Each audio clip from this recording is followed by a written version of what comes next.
Great. So, this message this morning is such a pertinent one for the times that we are in right now. The times that we are living in is it's it's like something we've never seen before. And we all know it. The people of God are aware that there's a completely different spiritual atmosphere. That's a fact. And it's not just here, it's globally. So what do we do then as the church? The scripture is very clear. It says, what kind of people then should we be? Now, especially when it comes to the last days that we are in. And there is not one ministry worldwide who are connected to the heart of the Father, the message of Jesus, and the power of the Holy Spirit, who will not at this time say that we are in the last days. So there are some things that we as the body of Christ need to be aware of constantly. So when you look at the word abide, now, as you know, those of you who have done the courses already, you're busy doing courses now through us, you will know that I love words. And I love where the Holy Spirit helps me to paint with words, to paint a picture for people to see what it is that He wants to bring across to our hearts and our understanding. Then I looked at the word abide and I made an acronym of the word abide. Now, I know many of you, and I've seen those of you who are online who love to take notes. You're like students of the word, you love it. And I know you're going to write this one down. The word abide. Since yesterday, I've been thinking about it, and I said, Lord, give me an acronym for it. I want to remember this, the dynamic of this word and what it entails, but also your people. Give us an acronym. And here it is. Always being in direct encounters. Ooh, thank you, Lord. Always being in direct encounters. Then I was like thinking about that letter D, and I like that one. Direct encounters, because that's what it calls you into. But then I also realized that it's very divine. Now, I know, and you know, out there in the world, the word divinity and divine, it is so loosely used. Many, many years ago, I'm talking about over 2 decades ago, over 20 years ago, I stopped saying, oh, this food tastes so divine. Because when I studied that word, it says very clearly it's related to God. So I stopped saying my food is so divine, or somebody gives you something that's so delicious and you say, oh, it tastes so divine. No, no, no. It's delicious, but there's only one who is divine. You may say, well, you're being a little bit pedantic about this. Well, I'm specific about it. It's not being pedantic, it's specific. My holy, almighty Father God is divine, and so is Jesus, and so is the Holy Spirit.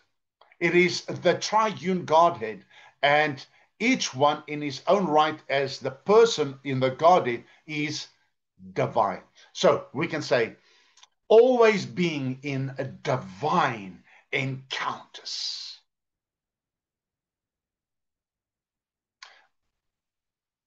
I didn't want to put in the word experiences, because experiences, it's like I want to experience something. Then you experience it and it's over. But an encounter is when you know you have to spend time there in order to have that encounter with God. So what I did as well is I looked up the word abide. I love sometimes just to go into the Webster's dictionary or any other dictionary just for effect. And this is what abide means. Always, not a one-time decision. You see, so when people say, uh, I want to have a divine encounter with God, I need to be in the presence of God for this particular situation. And isn't that sad? And I'm going to say it right at the outset. Isn't it sad that we say, I need to hear from God. I need to be in a divine encounter or divine experience with God because I need to hear about the situation. Now, hear my heart in this. Isn't it better to just go and be with Him without the situation? Now, hear me, without the situation, the confrontation, the opposition, the challenge, the problem, and just to come and be with Him. What's the difference there? The difference is not, you don't say, Heavenly Father, I'm coming to you for this, instead of just saying, Heavenly Father, I'm coming to you this morning. You know what happens? What I have found, without fail, when you do that and you come to Him for who He is and you appreciate Him for His awesomeness, all of those answers flow from the presence. Not that I seek the answer for the problem because I'm seeking His face. When you seek His face, His hand is always outstretched to whatever it is that you are facing. So then you get to appreciate Him for who He is, and not just for what He can do for you. You see, when you know who your Father is, you will know who you are. When you know what your Father has, you will know what you have. When you know what your Father can do, you will know what you can do. That's the way it works with sonship. So it's not a one-time decision. It's not self-effort, but it's full reliance on Him. It's not a distant religious act of having your 3 times of prayer per day, your specific rituals that you have, and excuse me for calling it that. There's nothing wrong with having those specific disciplines, but come on, you are in a relationship with Abba. You are in a relationship with Him, which means at any time, just grab your Bible and come and sit with Him and say, Holy Spirit, thank you for what you've revealed. You've revealed the heart of the Father in this book. Holy Spirit, you wrote it. Help me understand it about this, where it says that He says, I'm the vine and my Father is the vine dresser. Help me understand this. What did Jesus mean when He said this? Do you see that? You are entering into a divine encounter. It's not a distant religious act, but it's intimate communion. So what is it really? It's to remain, it is to dwell, it is to stay there continuously. And this is usually where I have people that say to me, but JP, you have to understand, I have to work. You have to understand that for me to take that time out, life is hectic. Where and how in my day do I find the time? And then people that I've counseled will sit here and say to me, this is what my day looks like. Then they run through it. And I have such compassion for some of these people that start at 5 o'clock in the morning. And by the time the kids are in bed at 8, 8:30, 9 o'clock, maybe at night, they finished. I get it. I understand it. I really do. We were there from early to late night. I know what you are saying. But watch this. Watch this.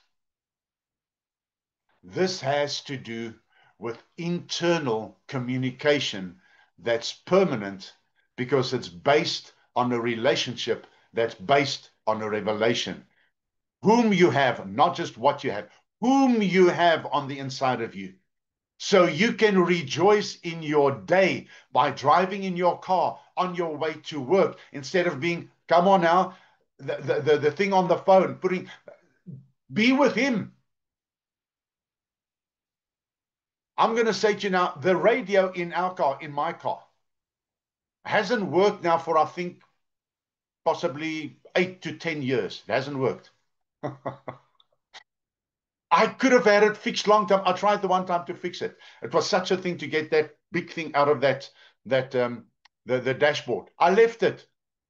I thought, okay, so what do I do? What do I do in that time? Come on, what do I do in that time? The driving time is divine time because it's revelation time, because he downloads. There was one time I remember driving down this very Hendrik Potgieter that's up the road here from us. I was driving and he was downloading.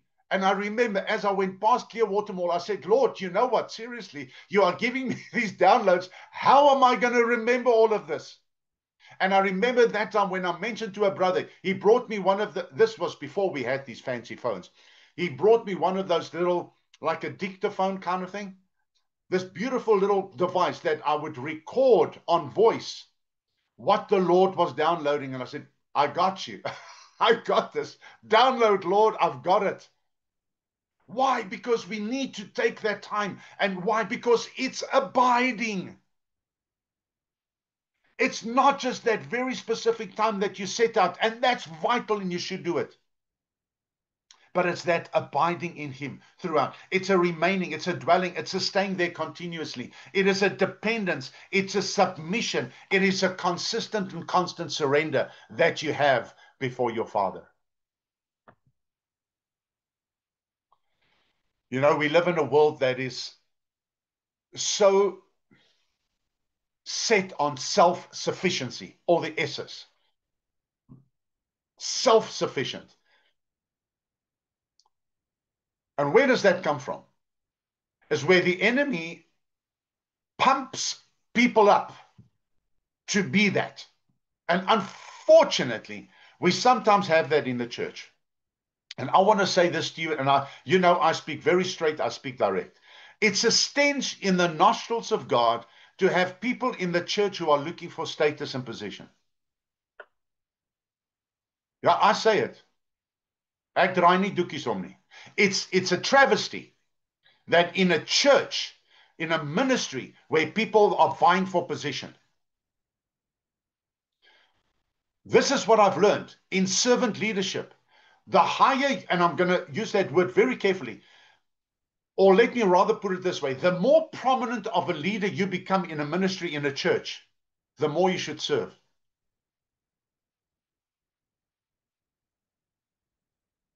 Because the way up in the kingdom is down. Serving, helping, accommodating, counseling, lifting up, visiting, holding, embracing, being there. Because watch this, when you abide in him and that presence which is there already abides in you, you do Father works flowing from the presence in the revelation of who Jesus is for other people. The more God downloads to you, the more responsibility you have to make it active in the kingdom. Oh, hallelujah. So in John 15, I know you found it by now in your Bible. John 15 from the Amplified Classic. This is very, very specific. It's the seventh I am of Jesus in the Gospel of John. There are 7. I wrote one of the foundational courses that I wrote. I have all of that in. If you want to study that, let me know. It's a self-study. You need to do that at home by yourself. I don't teach that online. But it's called The Foundations of Faith. In there, I deal with the 7 I ams of Jesus. This is the last one, the 7th. Is that significant? You better believe it. This is the perfect time. Even with where we are in this world, this is the perfect one for the perfect time to share it with you today on Father's Day. He says, I am the true vine. And so many people, I've heard the scripture quoted, but Jesus said he's the vine. Jesus is the vine. Jesus is the vine. And it's true, he is, but people don't usually mention the B part of this verse. And my Father is the vine dresser.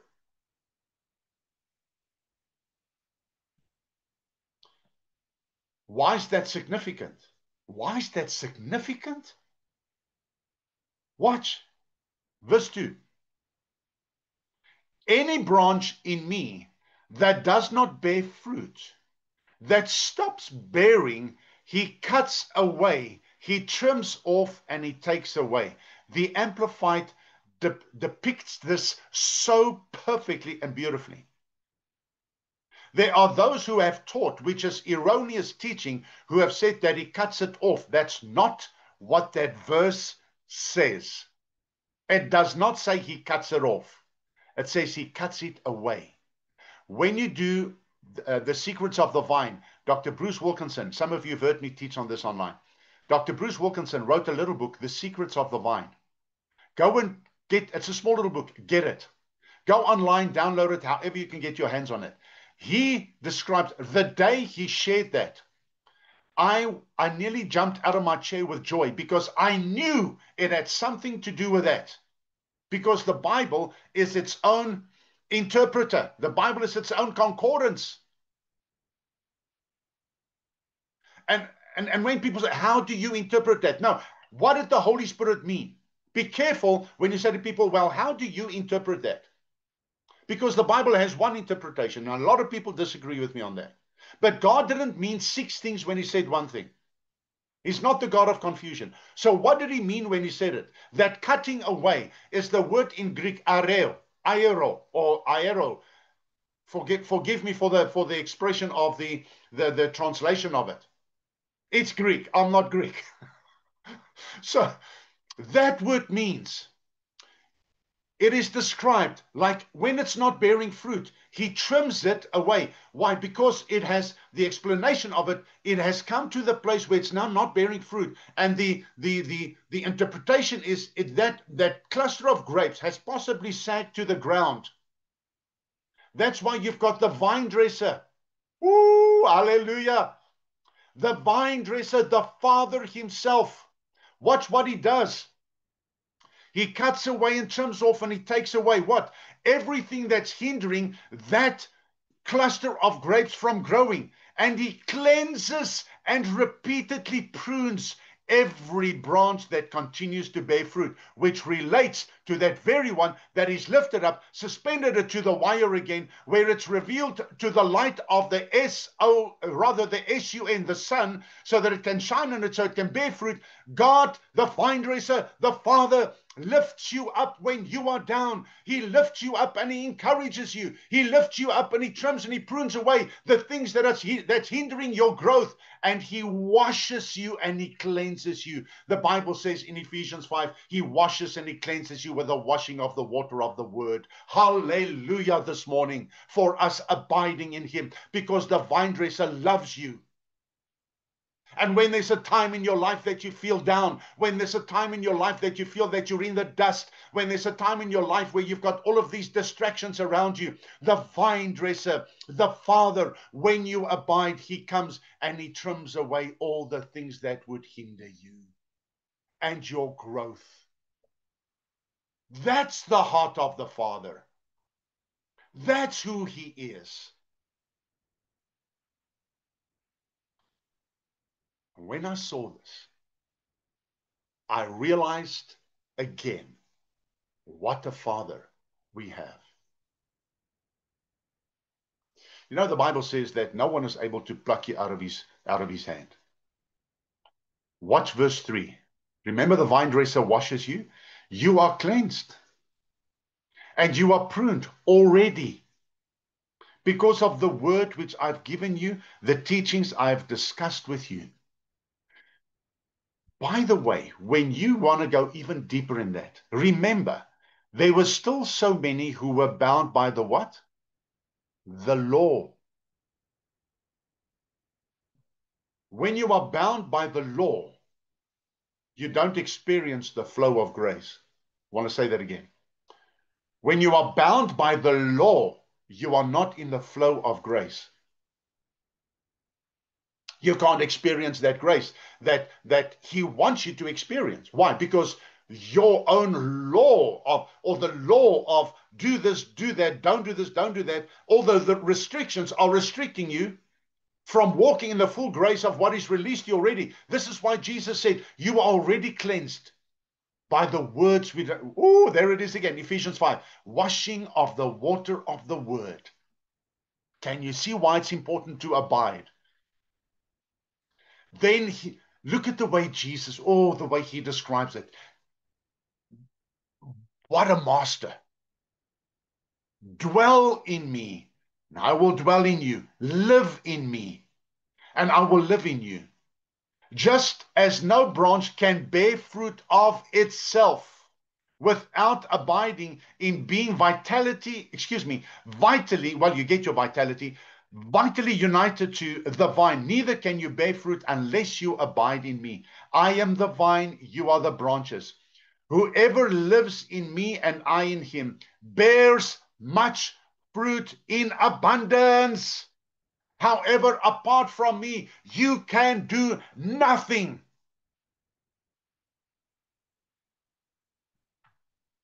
Now watch. Studying this again, I cannot tell you how many times I've been through this portion of scripture. And the students now will know that this is a kingdom principle. Those of you who are doing the courses, I always talk about kingdom principle. This is one, where he's the vine, we are the branches, the Father's the vine dresser. That's divine order. You cannot, you cannot take the pruning shears, excuse me. Well, let me say, you cannot share the pruning shears. You cannot share it. The Father's got it. Jy kan nie daai ding uit sy hand uitvat nie, mense. You cannot prune yourself. And how many Christians are there not in the church, in the kingdom of God, here in this very world we are in, and they take the pruning shears from God and they say, Ek sal dit doen, give it to me. I don't like this in my life. I don't like that in my life. I don't like this over there. I don't like this. And they try to prune themselves, and they're ever busy pruning because they cannot get to the place where they are happy with their own pruning until they are satisfied that they feel good about themselves. That's self-effort. That's self-sufficiency. You are not in grace. You're not experiencing his grace. It's like getting in a bathtub without water and expecting to be cleansed. Come on now. He has to do it. All you have to do is to, what's the word? Abide. And the more you abide, the more he can come and take away those things. And you see, it's in the abiding that you get revelation and you start understanding and you want more of him.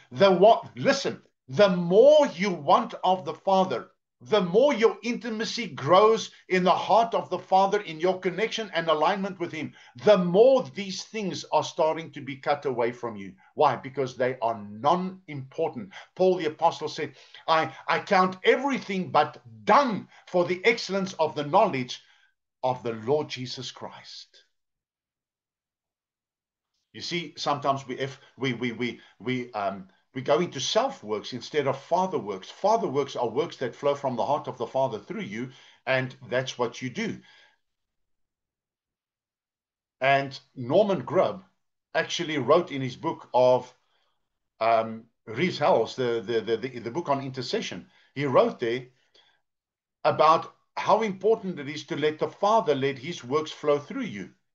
And when he was ministering at the Crystal Cathedral with Robert Schuller, the one time he stood up in the pulpit to preach, and he said, this is a prayer that I've started doing that has changed my life. I've adopted that to my own life because it's so powerful, where he wakes up in the morning and says, Father, what are you up to today? And may I please be a part of that. Now, I hope you got that, because that's powerful. Instead of saying, Lord, bless my day in what I'm going to do, and me and myself and I, cut away from that. Let him cut it out when you come to abide. Oh, dankie, Here. Jesus never said, prove yourself. He just says, abide. Abiding is a posture of dependence. A branch doesn't struggle to produce fruit. Can you imagine the branch saying, yeah, I've got to produce, I have to, I must produce fruit. I've got to do this. I know I can do it. It's in me. Now, all the branch does, it abides in the main and die hoofstam van die boom. The branch abides and it bears fruit. Do you see it? We've been so set and focused and taught wrong that we've got to do, prove yourself to God. My children don't have to prove themselves to me in any way whatsoever. They're my children. Love them. Our children are loved by us. Why? Because they're connected to us. Like Martha, we prioritize the doing for Jesus over being with Jesus. Now, I know Martha gets a heavy rap sometimes from us as preachers. I know that. But let's give her a bit of grace because she was into customs. The custom was that was the way you were supposed to treat a guest when he comes to your house. And remember, Jesus was a personal friend. So when Jesus was sitting there and Mary came to Jesus' feet, Martha was busy with the chores, which was according to the Jewish customs. That's what happened there. She gets upset. Watch this. I'm going to give you something here that's, I always say, tongue-in-cheek. This is free of charge. You don't have to pay for this. When Mary was at the feet of Jesus, Martha turned around being upset because she was what? Busy with the custom while Mary was in comfort. Ah, come on. She was busy with the custom while Mary got connected. She was busy with the custom while Mary was in constant communion with him. So Martha turns around, she says, Lord, tell her. Who was she blaming? Mary or Jesus? Tell her. What Martha was saying, Lord, you should know that I'm not supposed to do this on my own, but she's supposed to help me. And then Jesus says, but she's chosen the better part. What you're doing, Martha, is good. This is better. This is good. This is better. So I'm asking you, the doing or the being? What did Mary do at the feet of Jesus? She just was. She was just there. When Martha said, tell her to come and help me, that word help in the Greek is sunanti lambano. That one I got right because I practiced it. Tell her to come and help me. Tell her to come and sunanti lambano me. Are you ready for this? This is the one that's free of charge. That's Luke 10:40.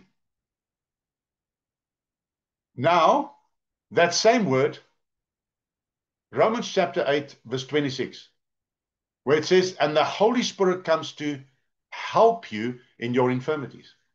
He comes to help you. That word help there is sunanti lambano. Martha didn't say to Jesus, tell her to come and take over from me. Martha said to Jesus, tell her to come and assist me and help me. This is what the Holy Spirit does. When you are going through whatever you are going through, He sunanti lambanos you. He comes alongside you to help you. Hallelujah, sunanti lambano. You've learned another Greek word today. Praise the Lord. Oh, glory. Are you getting something out of this morning? This is a word that can encourage and warm our hearts today. Abide in His word, John 15:7. Let Scripture shape your thoughts, not the world's noise. This is something you can do. Get rid of the world static because it's constantly at you for your frequency to be affected, that you connected to with the Father, because the world brings static and noise and interference. Stay tuned in. The power of abiding is the fruit that lasts. You need to, when you abide, you know what's going to happen? You're going to have love that forgives. You're going to have joy that endures. You're going to have a peace that rests. And you're going to have patience that waits. Because abiding will do that for you. So you have an invitation this morning on Father's Day, the 15th of June, 2025. Here's the invitation. Will you come to abide this morning? Will you? Because you're going to then not struggle to forgive people. You're going to not struggle to have joy. You're not going to struggle to have peace. And you're not going to struggle with patience and the rest of the fruit of the Spirit. And what is the invitation? He's actually saying to you in Matthew 11:28, come to me, those who are what?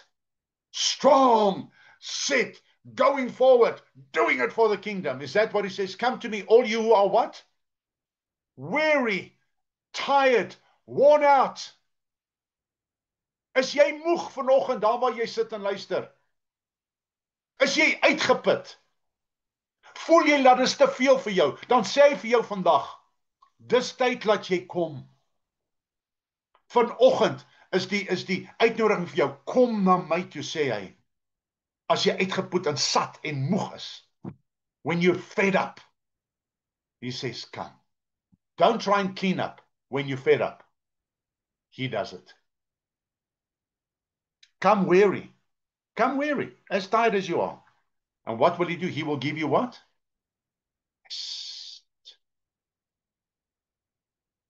Stay connected. Make abiding your first priority, not your last resort. Bear fruit effortlessly, not by might, nor by power, but by my Spirit, says the Lord. Zechariah 4:6. As we conclude this morning, this is the challenge for you today. Today, surrender the lie that you must be strong enough, smart enough, or disciplined enough to abide in Christ. Let his life flow through you. Watch what he will do in and through you for his glory. Amen. There is a poem that I want to read to you as we close this morning. It's called Abide in Me. I cannot walk this path alone. The road is steep, the night unknown. But when I cling to you, my vine, your life flows through, your love divine. Abide in me, he says, and I in you. No storm can shake what grace renews. Not by your strength, but mine instead. Rest in my arms.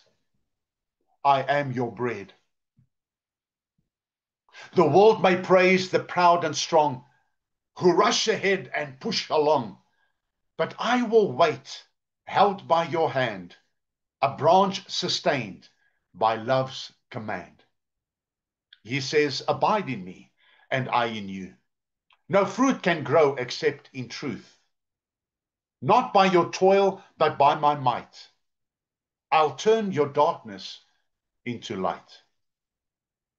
When fears arise and faith grows dim, I'll lift my eyes again to him. For every breath, each step I take is by his life. I cannot break. He says, abide in me, and I in you. My peace will guard your heart so true. Not your will, but mine be done, until at last we reign as one. So here I stay, close to your side. No other place my soul can hide. For you're my source, my joy, my all. In Christ alone, I will stand tall. Amen.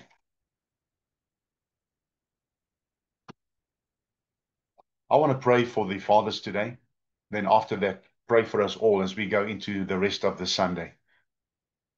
Our precious Heavenly Father, I thank you for the men online this morning.